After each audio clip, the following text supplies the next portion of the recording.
Mesdames, Messieurs, bonsoir et merci de me recevoir chez vous. Au sommaire de cette édition en Guinée, le certificat d'études élémentaires CE session 2025 a été officiellement lancé ce jeudi 12 juin 2025. L'évaluation se déroule sur toute l'étendue du territoire national. Le ministre Jean-Paul Seydi, au lancement des épreuves, a insisté sur la responsabilité et le professionnalisme.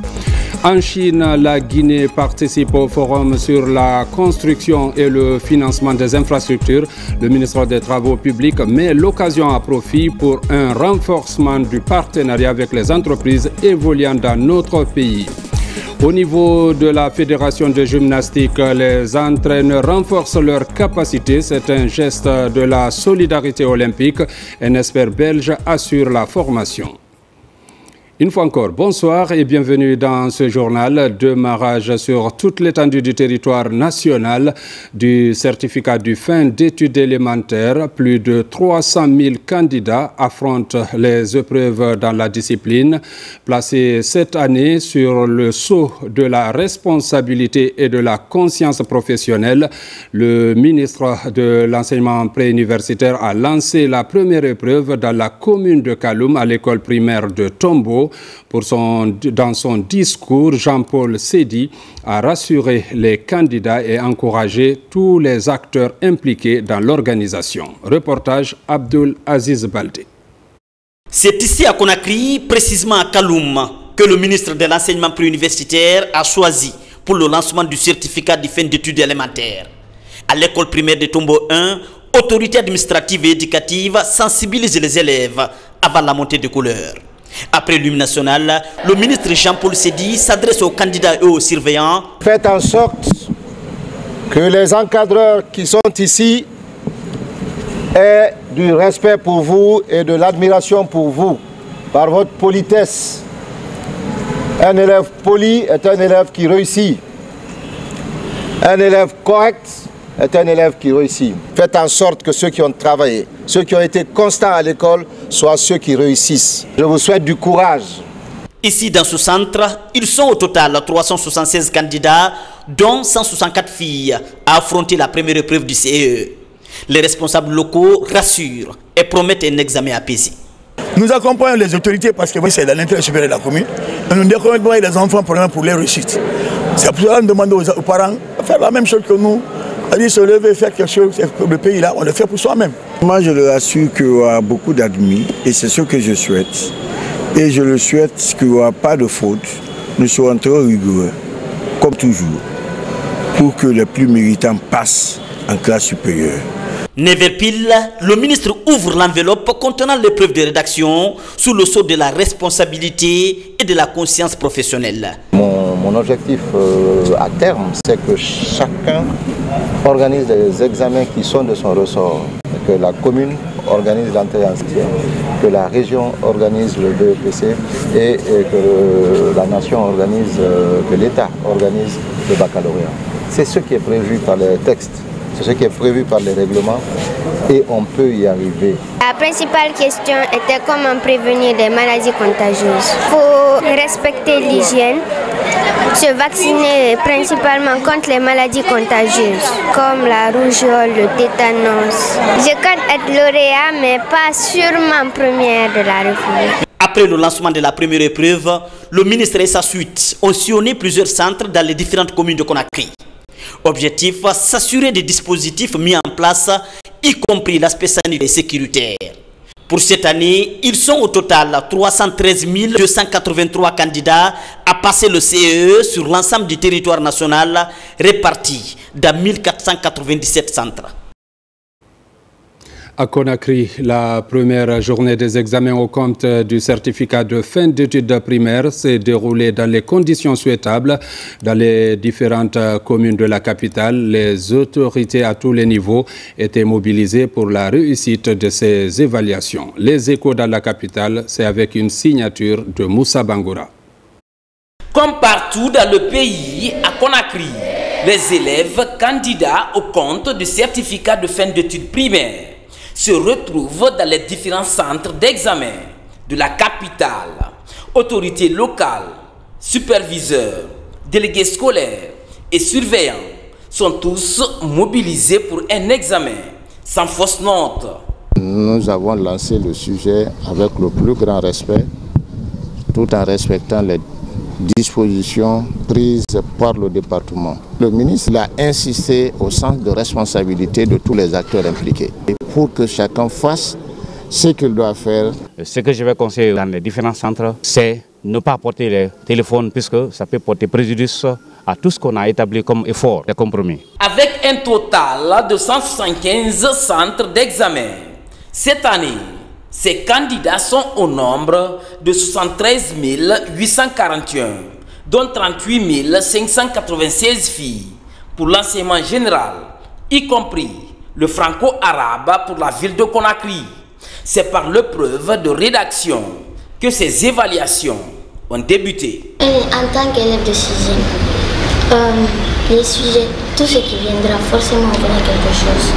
Du coup, ce qui est au tableau, je ne dirais pas que je ne peux pas le faire, mais je ferai quelque chose. Ça s'est bien passé, la première épreuve est terminée. Nous sommes à la fin de la deuxième épreuve ici.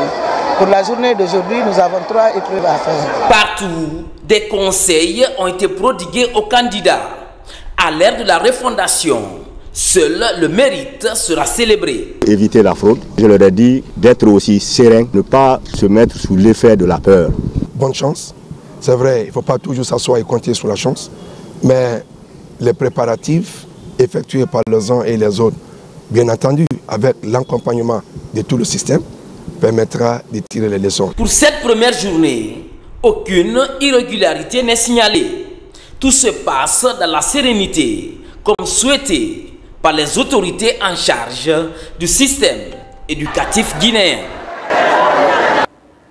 Dans les régions de l'intérieur, les autorités étaient également mobilisées. Cet examen placé cette année sur le sceau de la responsabilité et de la conscience professionnelle a été marqué aussi par le rappel des consignes pour la réussite de l'évaluation. Le tour d'horizon dans l'arrière-pays avec Lancé Kamisoko. Comme à l'accoutumée, le certificat d'études élémentaires ouvre le bal des examens nationaux, session 2025 en République de Guinée. Dans la capitale forestière Zérékoré, l'établissement historique Mamadou Konaté accueille le cérémonial de lancement des épreuves en présence du ministre Félix Lama. On ne vous donnera que des sujets que vous avez déjà traités en classe. C'est pourquoi il faut que vous soyez tranquille. Vous ne devez pas être effrayé par ces épreuves. Vous ne devez pas être effrayé par les examens.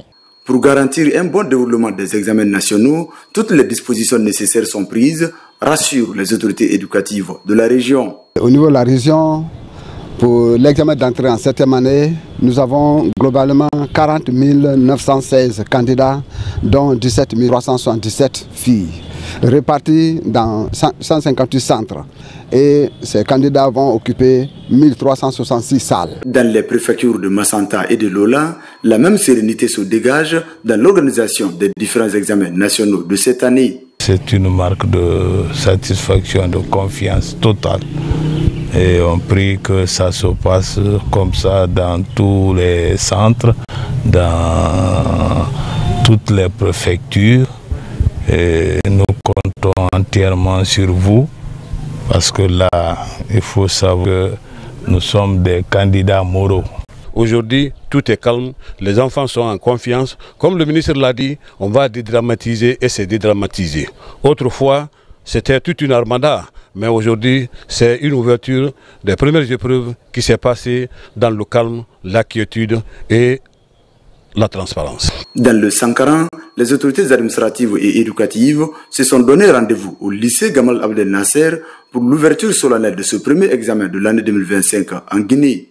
C'est le préfet Bernard Kamano qui a présidé la cérémonie de lancement aux côtés des autorités éducatives de Farana. À l'examen d'entrée en 7e, nous avons dans la région de Farana 22 000 candidats, dont 9 000 filles pour 128 centres.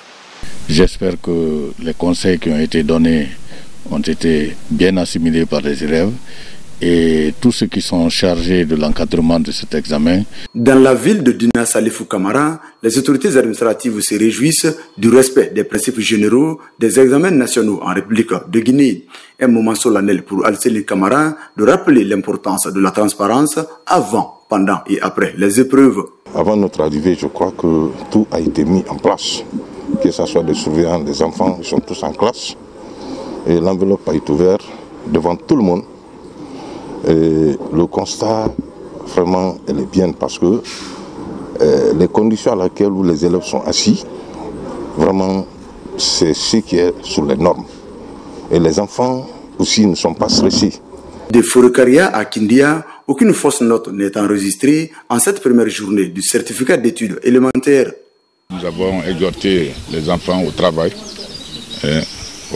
à la rigueur, pour que en fin d'année, au résultat, pour qu'on ait beaucoup de lauréats à Kindia et à Afrique plus précisément. D'abord, dans le cadre général, on a pris des agents de sécurité pour tous les centres. Chaque centre a un agent de sécurité et un agent de santé. Et on a deux surveillants par salle. Et cette année, il y a même une brigade mobile qui est désignée en cas d'incident quelque part, pour que ces gens-là puissent se rendre sur les lieux et intervenir rapidement.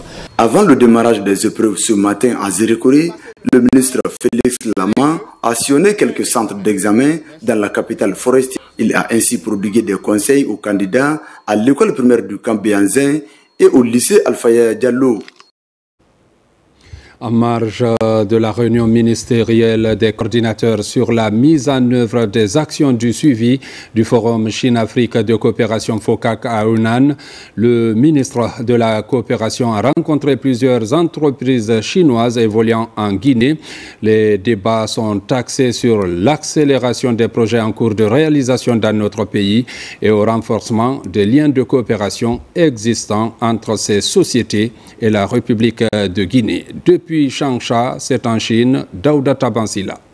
La rencontre représente une opportunité précieuse pour évaluer la dynamique de coopération économique et examiner les projets de partenariat qui constituent le socle des relations entre la République de Guinée et les grandes entreprises chinoises, des entreprises qui entendent renforcer ce lien de collaboration.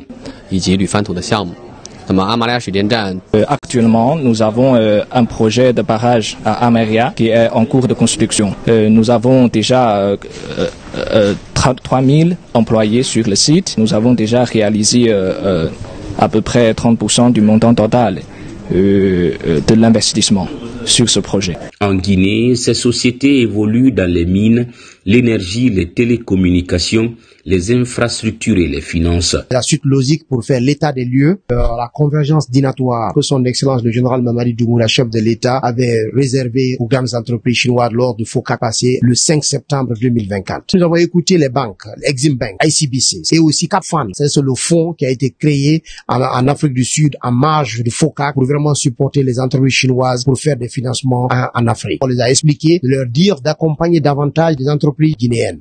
Vous savez, la Guinée, nous avons le code sur le contenu local. Il faut effectivement que désormais, les entreprises chinoises font la jointe venture avec les entreprises sérieuses guinéennes pour vraiment faire des projets concrets en République de Guinée. Le FOCAC et cette rencontre économique Guinée-Chine sont des plateformes essentielles pour le renforcement de la coopération entre acteurs économiques. Une occasion d'aborder les défis rencontrés dans la mise en œuvre du plan d'action FOCAC 2024 et présenter ainsi de nouvelles opportunités d'investissement dans le cadre du programme Simandou 2040. Il faut dire que le Forum international sur la construction et le financement des infrastructures à Macao, toujours en Chine, se poursuit. La Guinée prend part à ce rendez-vous, une occasion mise à profit par le ministre des Infrastructures et des Travaux publics pour échanger avec toutes les entreprises chinoises qui travaillent dans le secteur des travaux publics en Guinée. Le point avec Aboubakar Junior Kamara, envoyé spécial. Le Forum international sur l'investissement et la construction d'infrastructures se tient à Macao, en Chine, du 9 au 12 juin 2025. En marge donc des travaux de ce rendez-vous d'envergure internationale, le ministre des Infrastructures et des Travaux publics de la République de Guinée, accompagné de ses directions sectorielles comme le fer et l'Ageroute, échange avec les entreprises chinoises qui travaillent dans le domaine des travaux publics en Guinée. Le message du général Mamadi Doumbouya est transmis à ces entreprises afin de respecter les clauses des contrats. Unanimement, les entreprises chinoises réitèrent leur engagement quant au respect des délais, mais surtout la garantie des infrastructures. Il a dit que la société Renachil, il est entré dans la Guinée depuis le 1987. On a travaillé beaucoup là-bas. On a eu des projets qui ont déjà fini et puis on a les projets qui ont réalisés en cours. Aujourd'hui, il a rencontré avec monsieur le ministre pour échanger avec l'avancement des projets, aussi les projets à l'avenir. Ils ont promis à monsieur le ministre qui est en cours, on va prendre notre responsabilité pour respecter le délai, aussi la qualité. La Chine est un partenaire de premier plan de la Guinée. C'est pourquoi plusieurs chantiers d'envergure sont confiés aux entreprises chinoises, notamment la construction de l'autoroute 2x2 voies à Kankan par Inachine, la reconstruction de Mamou Labé par CRPC et Inachine, la reconstruction de Mamou Farana par Cibitec, la réhabilitation de Kagbelen Sumba par Cibitec, la construction de l'échangeur de Bambeto par Sino Hydro et très prochainement la construction de l'autoroute 2x2 voies Kagbelen Tanene par CRBC. Tous ces projets constituent aujourd'hui des priorités pour le gouvernement guinéen. La Chine est un partenaire stratégique dans la construction et la modernisation de nos infrastructures. C'était donc naturel que la Guinée envoie une délégation pour faire le point sur le portefeuille de ces projets qui sont en cours, et ça a permis de rencontrer la plupart de nos partenaires chinois, mais surtout de rencontrer les grands décideurs pour être sûr que non seulement on est dans la bonne dynamique de coopération, qu'on respectera les délais impartis et surtout qu'on verra à la qualité. Donc je sors satisfait de ces rencontres bilatérales avec la plupart de nos partenaires, et l'engagement est pris au niveau de la plupart de leurs sièges ici en Chine, de renforcer les équipes en Guinée en termes de moyens, de ressources, mais également d'accélérer la cadence pour la plupart de ces projets. Le ministre Mahamadou Abdoulaye Diallo poursuit donc sa série de rencontres avec les présidents directeurs généraux de toutes ces entreprises chinoises qui travaillent en Guinée pour redynamiser la coopération dans le respect mutuel et dans un esprit gagnant-gagnant. Du 11 au 14 juin 2025 se tient à Paris Expo Porte de Versailles pour sa 9e édition. La rencontre rassemble plus de 13 500 startups, 3 500 exposants et 3 200 investisseurs. Un carrefour incontournable de l'innovation mondiale. J'y arrive. Reportage Sekou Fernand Kourouma. Créé en 2016, Viva Technologies est rapidement devenu l'un des plus grands événements consacrés à l'innovation technologique et notamment aux startups. Chaque année, 3 journées sont dédiées aux professionnels des startups, aux investisseurs, aux exécutifs, mais aussi aux étudiants. À ce grand rendez-vous mondial, la Guinée est représentée. Nous avons lancé l'année dernière le Grand Prix de l'Antiutène de la Tech et de l'Innovation. L'idée pour nous, c'était de faire la promotion de l'entrepreneuriat du numérique à travers les jeunes. On avait promis que les 3 lauréats seront au niveau international, concourront au niveau international sur d'autres plateformes. La première fois que notre pays participe à cette plateforme, le salon de la technologie, qui est vraiment, n'est-ce pas, un événement d'une grande importance, puisque on a presque tous les grands pays, voilà, qui font des prouesses dans le domaine de la technologie. Et voir notre pays qui a des startups qui font vraiment de grands progrès dans le domaine de la technologie, prendre part à cet événement, c'est vraiment quelque chose de satisfaisant. La participation guinéenne est une occasion de révéler les compétences de notre pays en la matière. Il sera aussi question de présenter la Guinée comme une terre d'opportunité où on peut investir dans le domaine de l'innovation technologique. La première participation institutionnelle de la Guinée avec un stand où nous sommes venus non seulement accompagnés par 10 startups guinéennes qui sont là valablement non seulement pour s'inspirer de ce qui se passe, mais aussi vendre les solutions de la Guinée. vendre qu'il y a une dynamique de changement. Il y a un écosystème qui est favorable aujourd'hui à l'éclosion de divers investissements quand on sait que le numérique aujourd'hui est un accélérateur fondamental de tous les autres secteurs dans l'atteinte de leurs objectifs. Plusieurs thématiques axées sur l'intelligence artificielle, la santé numérique, la cybersécurité et les technologies durables font l'objet des échanges. Histoire pour Viva Technologies d'accélérer l'innovation en connectant les startups, les leaders technologiques, les grandes entreprises et des investisseurs qui répondent aux plus grands défis de notre monde. À Genève, les ministres de l'Éducation du monde se retrouvent en faveur des écoles, co-présidés par le gouvernement suisse et le Bureau des Nations Unies pour la réduction des risques de catastrophe. Cette table ronde à huis clos est axée sur l'identification des mécanismes de financement innovants et des approches inclusives gratuitement choisies pour mettre les fonds à disposition des bénéficiaires. Reportage Sekou Kondé. Chaque enfant a le droit d'apprendre et de s'épanouir dans les environnements sûrs et inclusifs. Pourtant, des milliers d'enfants dans le monde sont confrontés quotidiennement aux risques liés aux catastrophes et aux impacts croissants du changement climatique. Cette table ronde ministérielle de la plateforme mondiale 2025 rassemble les ministres et des représentants de haut niveau pour relever le défi urgent et défendre le programme des écoles sûres comme priorité clé pour la réduction des risques et l'adaptation au climat. Nous, acteurs de la société civile, on travaille en étroite collaboration avec les ministères et c'est les ministères, ce sont les gouvernements qui doivent être en charge de cela, qui ont la capacité, qui ont le mandat et les ressources pour faire en sorte que les systèmes d'éducation soient plus sûrs. Donc cette conférence ministérielle est très importante. Elle est très importante aussi pour partager les bonnes pratiques. Cette session offre une plateforme pour partager des expériences, présenter des politiques réussies et promouvoir des solutions évolutives pour sauvegarder les infrastructures éducatives, assurer la continuité de l'apprentissage et intégrer la réduction des risques dans les systèmes éducatifs. Co-présidée par le gouvernement suisse et l'UNDRR, la table ronde encouragera les engagements prospectifs et les actions pratiques pour renforcer la résilience des secteurs éducatifs dans le monde entier. Quand on parle de l'impact des catastrophes, il ne faut pas oublier que les premiers à être touchés, ce sont les enfants. Ils sont aussi les plus vulnérables s'ils ne sont pas équipés. Donc quand on veut que tous les enfants soient à l'école, mais il faut que l'école soit sûre. On ne peut pas avoir des enfants qui vont dans des écoles avec le risque que le toit leur tombe sur la tête. Et nous sommes très satisfaits qu'il y ait eu une rencontre des ministres au sujet des écoles plus sûres. En organisant cette table ronde ministérielle, ils partagent ainsi les expériences et les meilleures pratiques en matière de protection des écoles et des systèmes éducatifs contre les catastrophes et les risques climatiques, mais aussi promouvoir les engagements politiques et financiers en faveur d'infrastructures éducatives et un environnement d'apprentissage sûr. Reportage signé de notre envoyé spécial Safiatou Kondé. Protection de l'environnement.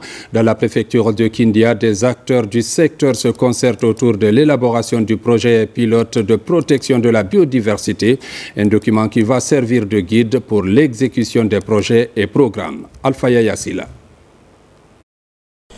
Dans le cadre de la mise en œuvre du cadre mondial pour la biodiversité commune mondiale, le projet BioDev 2030 phase 2 prévoit la co-construction d'un projet de territoire conciliant la conservation de la biodiversité et le développement durable.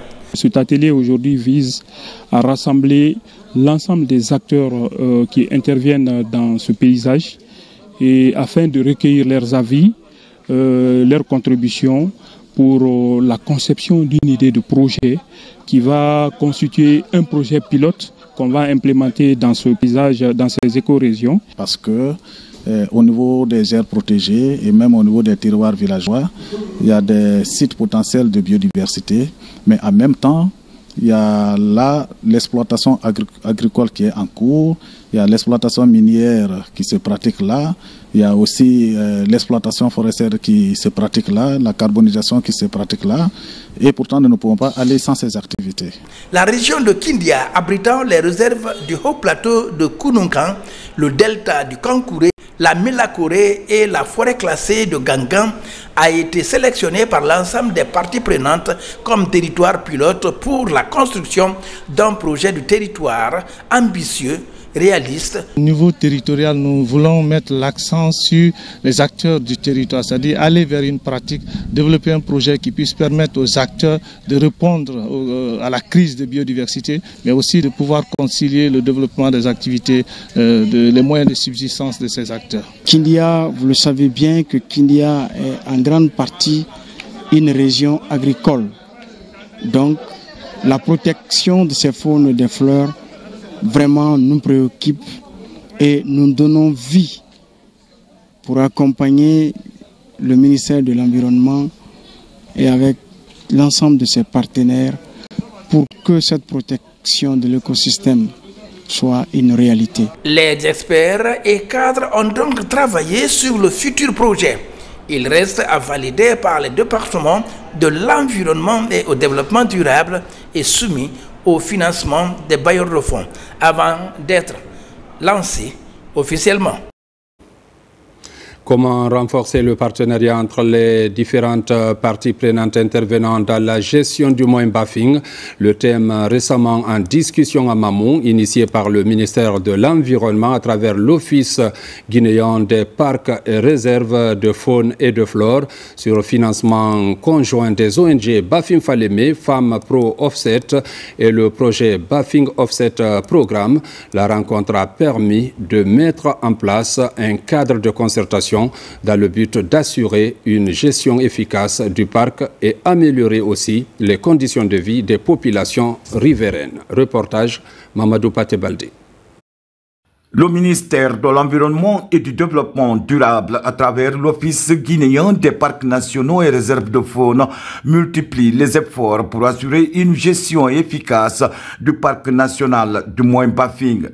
À Mamou, les différentes parties prenantes intervenant dans le paysage du parc national du Moyen Bafing se concertent autour de la mise en place d'une synergie d'action en vue d'harmoniser les interventions dans le parc. Pour rappel, il y a une multitude d'acteurs qui évoluent dans ce parc. Il y a non seulement les services techniques, des autres secteurs ministériels, notamment l'agriculture, les mines, l'élevage, la pêche, l'hydraulique et aussi les acteurs chargés de conserver ce parc. Mais sans oublier les communautés à la base qui sont les premières bénéficiaires de tout ce que nous aurons comme acquis dans le cadre de la préservation des ressources naturelles dans ce paysage. Il faut aider ces communautés à évoluer. Déjà, nous avons commencé ces concertations. On est venu concrétiser maintenant en intégrant l'ensemble des acteurs clés qui interviennent dans la zone pour que les préoccupations de tous les projets, de tous les intervenants, de tous les services techniques et les bénéficiaires soient pris en compte dans ce cadre de concertation. Le renforcement de cette collaboration entre l'ensemble des acteurs favorise la mise en place des mécanismes de coordination formalisés, équilibrés et efficaces. Le ministère donc a envisagé à travers cet atelier la mise en place d'une convention cadre entre ces acteurs, entre ces intervenants, afin de voir comment on peut avoir une planification commune et centralisée, des engagements communs avec des actions différenciées sur le terrain et des actions dont l'impact cumulé positivement accompagner les communautés afin de réduire leur pression sur le bassin, le paysage du Bafing Falémé dans son ensemble et plus particulièrement dans le cœur du massif de Fouta Djallon. Au terme de 3 jours d'intenses travaux, un cadre de concertation a été mis en place. Son objectif est de faciliter une meilleure coordination entre les différents acteurs en vue d'assurer un développement durable des populations vivant le long du parc national du Moyen Bafing. Contribuer à créer un environnement favorisant l'économie à bas carbone dans le secteur extractif en Guinée. Tel est l'objectif d'un atelier qui a regroupé le ministère de l'Environnement, la Chambre des mines de Guinée et l'entreprise Aderco, experte dans la technologie végétale. Ceci pour aider à réduire le coût de production dans l'industrie extractive. Reportage Marie-Noël Tolno. L'atelier est une formation conjointe entre le ministère de l'Environnement et du Développement durable, la société Aderco et la Chambre des mines. Les différents engagements conventionneux de la Guinée visant à réduire le coût de production dans l'industrie extractive en agissant sur les économies d'énergie et la décarbonation appellent à des actions concrètes. Donc il s'agissait de sensibiliser à l'utilisation d'adjuvants et de compléments de carburant nécessaires pour réduire non seulement justement le niveau d'émissions de gaz à effet de serre, mais également d'agir sur les coûts opérationnels parce que nous sommes toujours à la recherche de la rentabilité. La fabrique Aderco, experte dans la technologie végétale avec le ministère de l'Environnement et du Développement durable, ont signé il y a un mois un partenariat visant à promouvoir ces produits détergents auprès des miniers. La technologie Aderco est une technologie 100% végétale. Est une technologie basée sur les surfactants, donc les détergents, qui ont une action avant, pendant et après combustion. Donc le tout, c'est d'améliorer les performances des moteurs, réduire la pollution, surtout au niveau du CO2, et de protéger l'environnement. Il ressort donc de cette rencontre la nécessité rapide de multiplier des actions, ajustant la réduction des gaz à effet de serre à travers une prise de conscience des cadres en charge des questions du développement durable. Il est important pour le ministère de l'Environnement, au-delà des mots, au-delà des textes, au-delà des contraintes à appliquer aux différents acteurs, d'offrir des solutions, des alternatives qui permettent justement à notre économie de s'adapter et d'évoluer vers une économie à bas carbone. Selon le secrétaire général du ministère de l'Environnement et du Développement durable, la frange de carbone évitée va être monétisée à travers un mécanisme de crédit carbone permettant de générer des revenus financiers qui vont permettre de financer des plans de lutte contre le réchauffement climatique ainsi que d'autres programmes.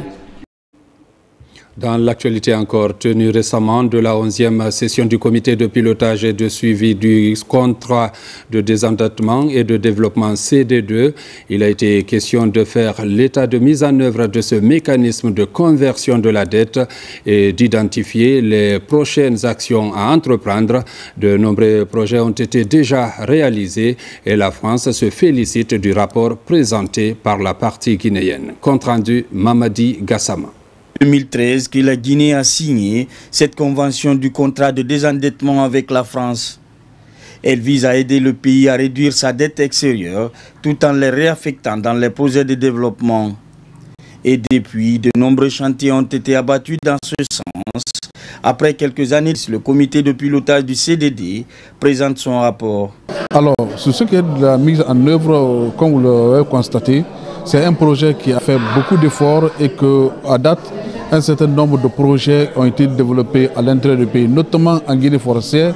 Si vous prenez la réalisation des routes, des pistes rurales pour désenclaver les zones agricoles et les zones de production de poissons, la pisciculture, c'est un projet CDD qui a vraiment boosté ces secteurs-là et qui est en train de vraiment de faire bénéficier la population des retombées que nous avons eues sur le plan de PPTE. Même si les défis restent encore énormes, la France se félicite d'ores et déjà des travaux réalisés. Ce qui est intéressant, c'est que là, on est sur la fin de ce grand processus qui date depuis une dizaine d'années, 11e compile, comme vous le disiez, et nous avons veillé à ce que les projets soient exécutés. Il y a des très bons taux d'exécution, parfois 100% sur l'enseignement professionnel, parfois 80% en fonction des domaines. Et nous avons veillé à ce que ce soit des projets concrets pour les populations. Et donc il y a des projets agricoles de soutien à la pisciculture et à la riziculture. Il y a des projets en termes de santé, notamment sur l'Institut Pasteur. Il y a des projets en matière de formation. Tout ça, ce sont des projets pensés par le gouvernement en co-construction avec l'Agence française de développement. Nous travaillons sur des requêtes pour le bénéfice des populations. Le contrat de désendettement et de développement CDD est un accord financier qui permet à la Guinée de convertir une partie de sa dette publique en financement pour réaliser des projets de développement durable prioritaires pour le pays. Au niveau des télécommunications, la Guinée et la Sierra Leone viennent de signer une convention dans le domaine de l'Internet. La SOGEP et Leonscom envisagent une interconnexion pour le bien des populations des deux pays. Reportage Souleymane Diaraya Kamara. Dans un contexte où le numérique s'impose comme un pilier essentiel du développement économique, la Sierra Leone et la Guinée franchissent une étape historique avec la signature de la convention de connexion de backbone entre les opérateurs publics, Leonscom de la Sierra Leone et SOGEP de la Guinée. Cet événement marque une avancée majeure dans la concrétisation de l'accord cadre de partenariat numérique concluant entre les deux pays en novembre 2024. Ce contrat d'interconnexion illustre bien entendu la vision du CNRD sous, n'est-ce pas, le leadership, n'est-ce pas, du général d'armée Mamadi Doumbouya, qui a bien voulu faire du numérique un levier du développement socio-économique de la Guinée. Et pour que ce soit une réalité, il a fallu tout d'abord qu'on fasse du numérique un des piliers de vision CIMA de 2040, mais il a fallu aussi que nous développions des initiatives sous-régionales et internationales en matière de télécommunications. En mutualisant leurs infrastructures numériques, la Sierra Leone et la Guinée démontrent une volonté commune d'accélérer l'innovation. Cette initiative ouvre également la voie à une meilleure connectivité rurale, réduisant ainsi la facture numérique et favoriser l'inclusion socio-économique. Vous savez, le troisième pilier du projet Simandou, c'est de développer les infrastructures et le transport. Et dans ce cadre, nous avons été instruits de faire des actions qui vont dans le sens de unifier nos pays limitrophes avec la Guinée et de faciliter les échanges dans le cadre communautaire, de donner la voix et tout ce qui peut permettre à nos pays de mieux s'intégrer. Et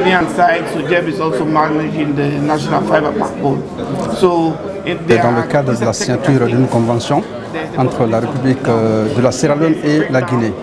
Alors nous sommes là pour venir signer cette convention et, n'est-ce pas, renforcer le système de gestion avec les backbones des différentes deux nations. Toutefois qu'il y a, n'est-ce pas, des pannes techniques, la Guinée peut se servir de ses atouts pour pouvoir, n'est-ce pas, rehausser et en tout cas établir, n'est-ce pas, cette connexion entre les deux nations. Cette collaboration entre la Guinée et la Sierra Leone témoigne d'une vision partagée, celle d'une Afrique interconnectée. Cette interconnexion pourrait servir de modèle pour d'autres pays de la CEDEAO, illustrant la faisabilité d'un marché numérique ouest-africain intégré.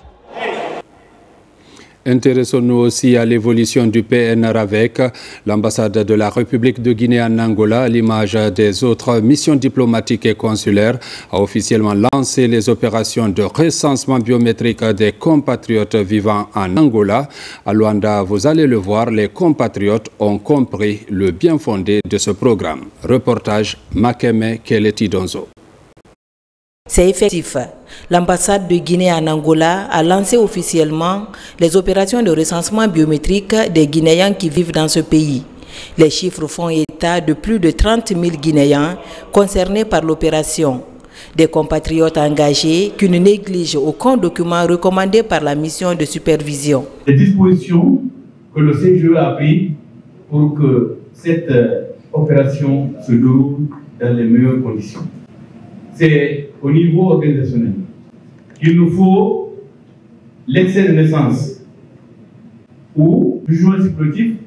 L'objectif de cette mission, c'est de permettre à chaque Guinéen d'avoir un identifiant personnel, juridique et numérisé pour constituer le registre qu'on appelle le registre national des personnes physiques et après constituer le fichier électoral de Guinéens établi en Angola. Une occasion pour la chef de mission diplomatique de Guinée en Angola de passer le message de cohésion sociale entre nos compatriotes et le respect des lois du pays hôte pour mieux servir la patrie. C'est une opportunité pour chaque Guinéen, où qu'il se trouve, d'apporter sa contribution à l'édification d'une nation moderne, inclusive et tournée vers l'avenir.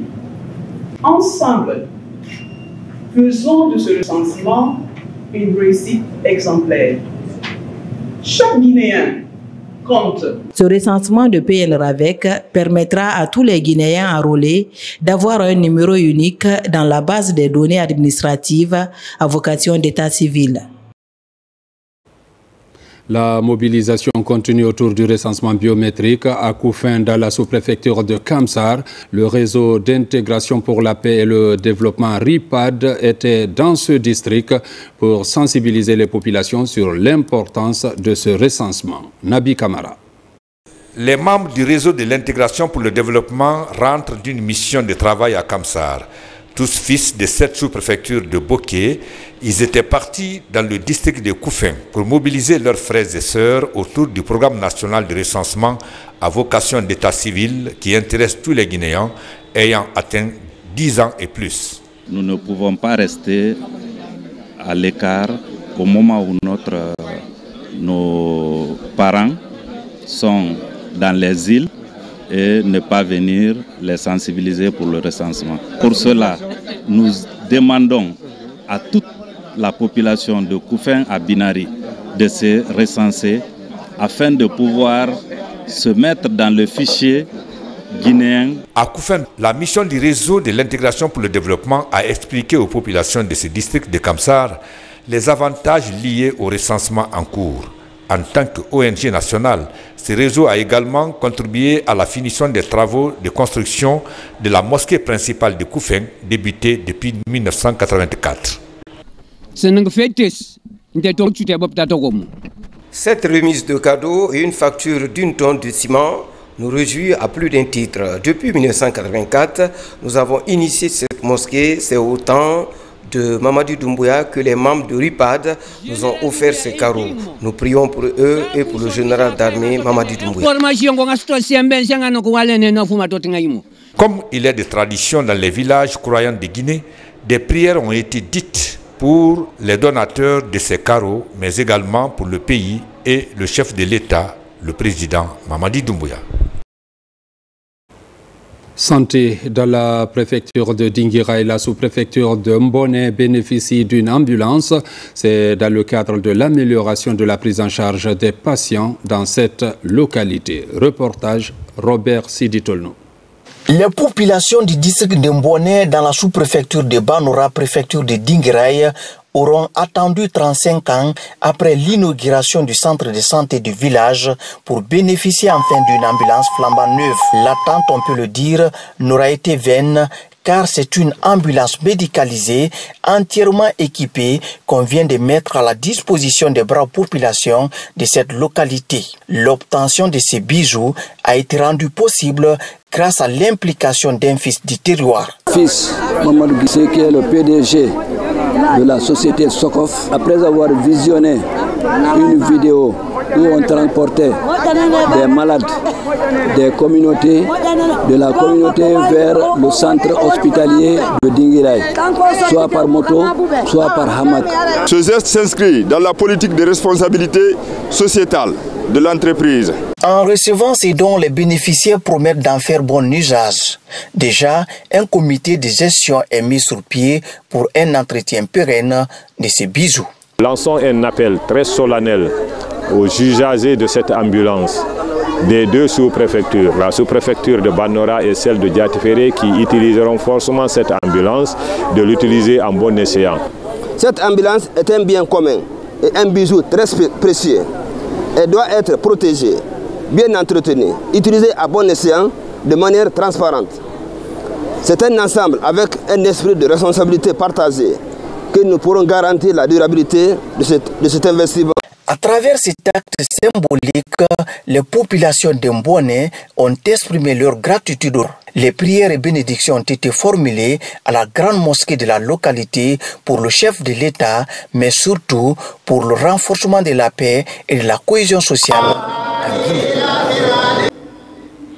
Depuis quelques jours, l'administration générale de l'Institut supérieur des arts Mori Kanté a lancé une vaste campagne de sensibilisation sur un projet majeur du ministère de l'Enseignement supérieur, l'assurance obligatoire pour tous les étudiants, une initiative stratégique visant à protéger les apprenants et à promouvoir une culture de la prévention dans le milieu universitaire.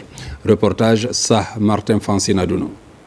À l'Institut supérieur des arts Mori Kanté de Dubreka, l'administration générale joue un rôle clé dans la mise en œuvre du projet d'assurance des étudiants, un projet de son ministère de tutelle, en plaçant la sécurité et la sensibilisation au cœur des priorités. Elle montre que l'enseignement supérieur ne peut être complet sans une protection sociale adéquate des apprenants. C'est vraiment une bonne nouvelle pour nous. L'étudiant maintenant est assuré à cas de maladie, d'accident, sur toutes les formes au fait.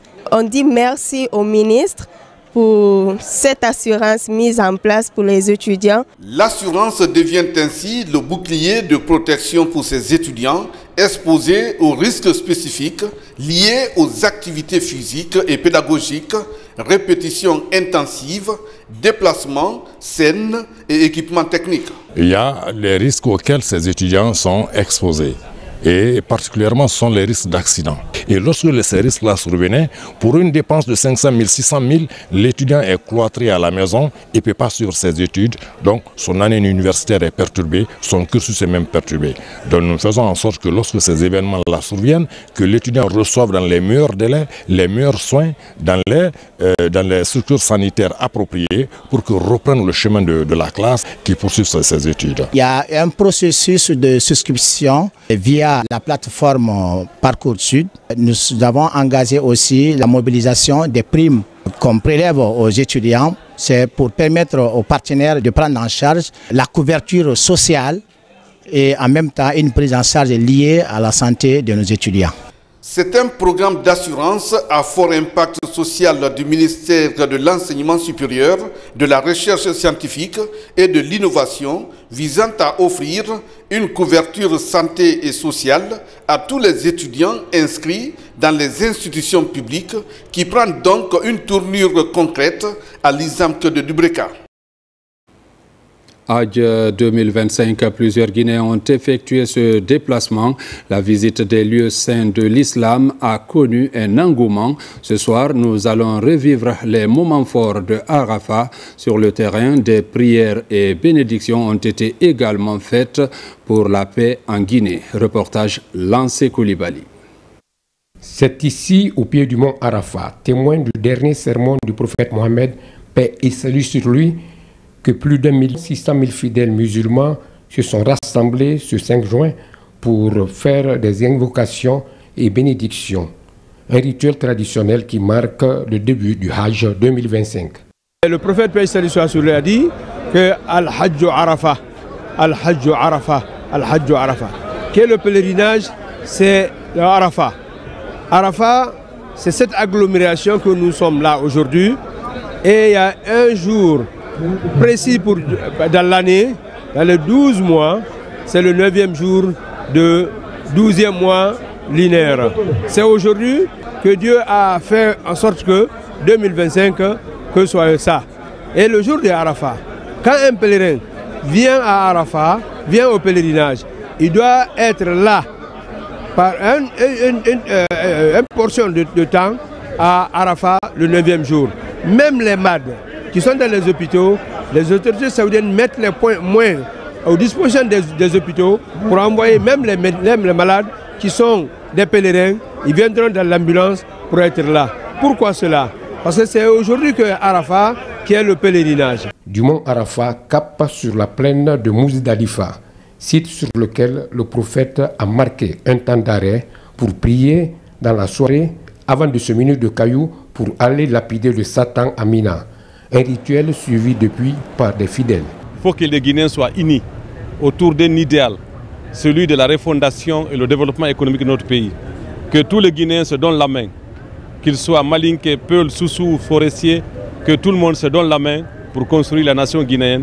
À travers la lecture du Saint-Coran, le secrétariat général des affaires religieuses a mobilisé la communauté guinéenne pour prier et formuler des bénédictions en faveur de la paix, de la cohésion sociale. Il s'agissait de leur transmettre les salutations fraternelles de Monsieur le ministre secrétaire général des affaires religieuses, de celui du Premier ministre et du chef de l'État, le président de la République, le général Mamadi Doumbouya. Ensuite, leur adresser les félicitations par rapport à tout ce qui a été fait, car nous avons pu effectuer le pèlerinage dans de bonnes conditions et nous savons que la récompense liée au pèlerinage, c'est le paradis, comme l'a dit le prophète Mohammed sallallahu alayhi wa sallam.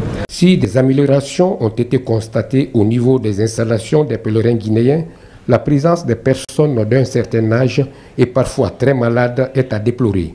D'où la nécessité pour les responsables en charge du pèlerinage d'exiger la rigueur dans le choix des candidats aux futures éditions.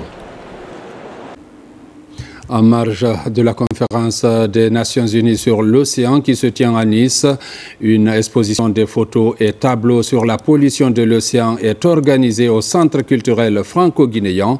C'est pour conscientiser les acteurs afin de prendre soin de l'océan, un endroit vital pour l'homme qui est pourtant en proie aux effets anthropiques. Reportage Ousmane Ba. L'activité est organisée à marge de la conférence des Nations Unies sur l'océan qui se tient à Nice. À travers ce panneau explicatif, ces tableaux et photographies, l'on met un accent particulier sur les menaces que subit l'océan.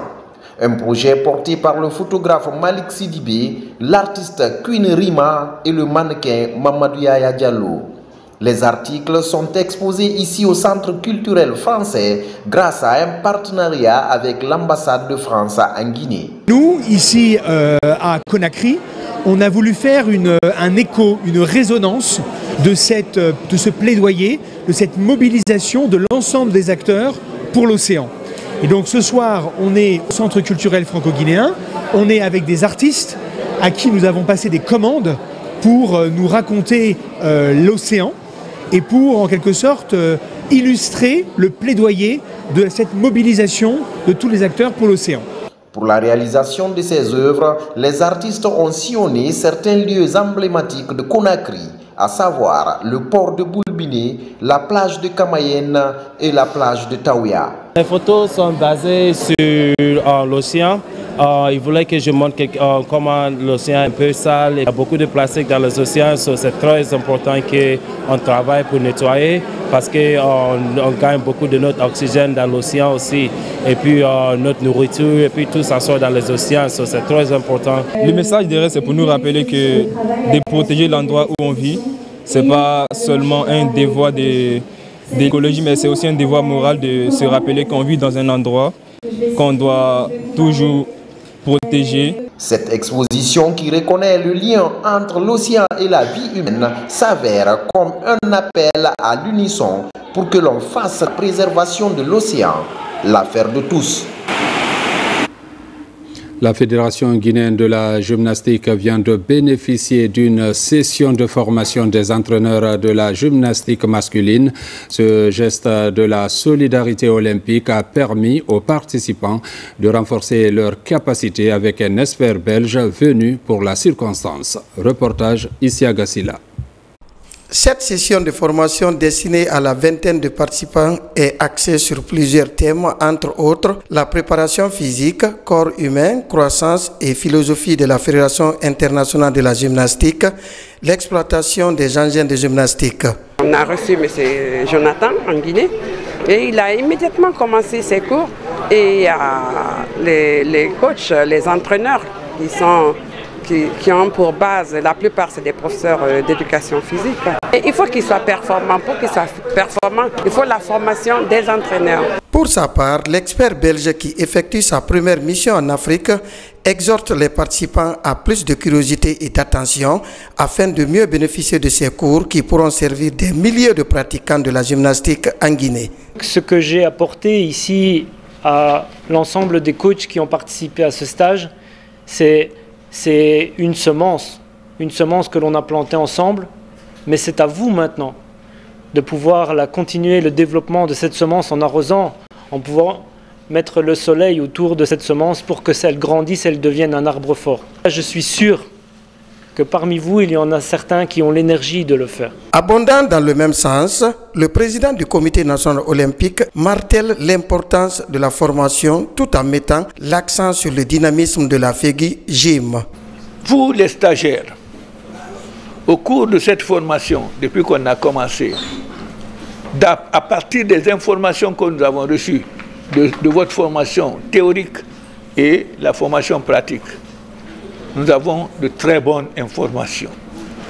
La discipline, la disponibilité, la régularité, la ponctualité au cours. Cet événement marquera le lancement d'un programme d'envergure visant à perfectionner l'expertise des formateurs dans le cadre du développement de la gymnastique en Guinée. Mesdames, Messieurs, c'est la fin de cette édition. Merci de l'avoir suivi et bonne suite de programme sur la RTG.